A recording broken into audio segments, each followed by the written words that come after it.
جب تک سورج چاند رہے گا، جب تک سورج چاند رہے گا،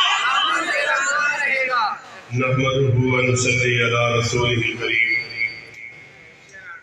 بسم اللہ الرحمن الرحیم۔ وما ارسلناک الا کافۃ للناس بشیرا ونذیرا۔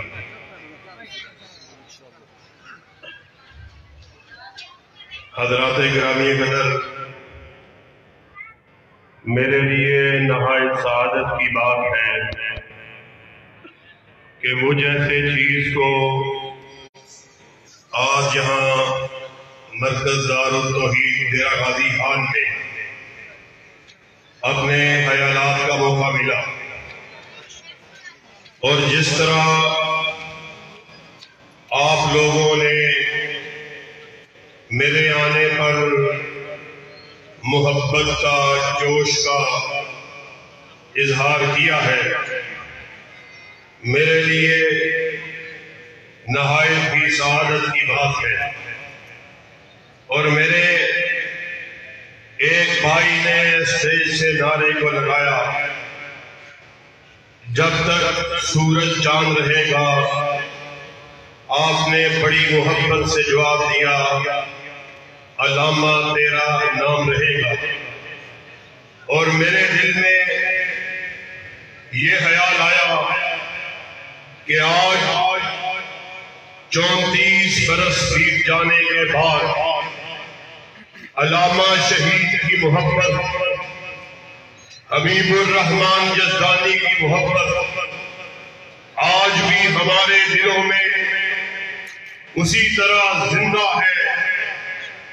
اس کی وجہ کیا ہے؟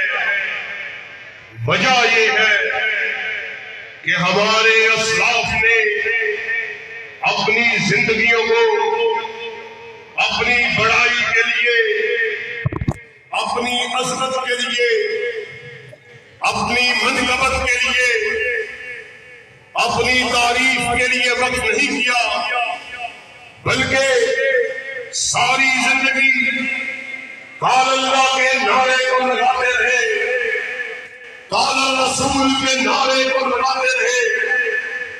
آج اللہ کے فضل و کرم سے 34 برس بیت جانے کے بعد اس کے باوجود وہ ہمارے دلوں میں زندہ کیوں ہے؟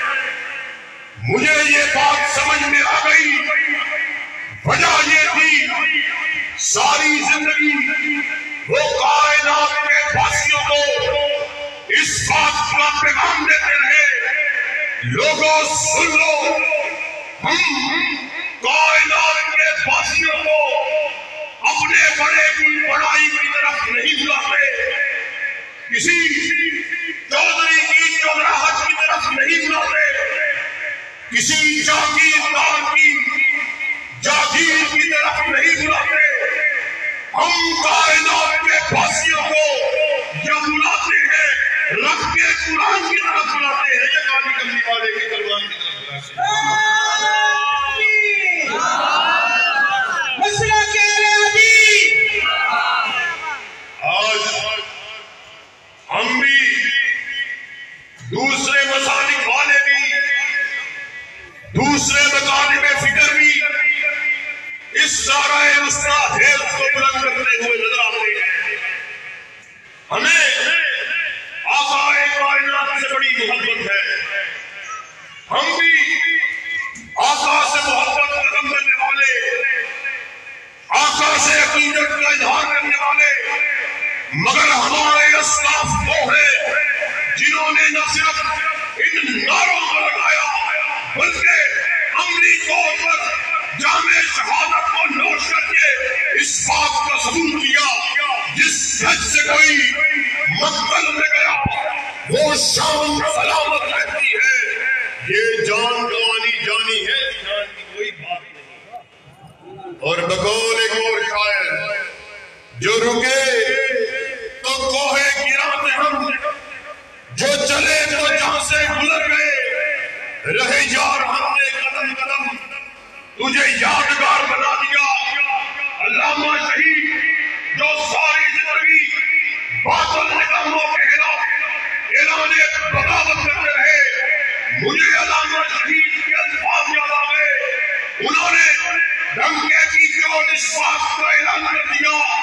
کائنات کے لوگوں سن لو، اہل حدیث باغی وہ مترادف لغات ہے، وہ حقانی الفاظ ہے. کائنات کے پاسوں سن لو، اہل حدیث باغی ہے. یہ یحییٰ کا بھی باغی، ایوب کا بھی باغی، بھٹو کا بھی باغی، ضیاء الحق کا بھی باغی. اور آج اللہ کے فضل و کرم سے میرا مالی خان میں احسان الہی نہیں کا جسمانی فرزند آیا ہوا، اس کے روحانی بیٹے آئے ہوئے. علامہ شہید کی بات کو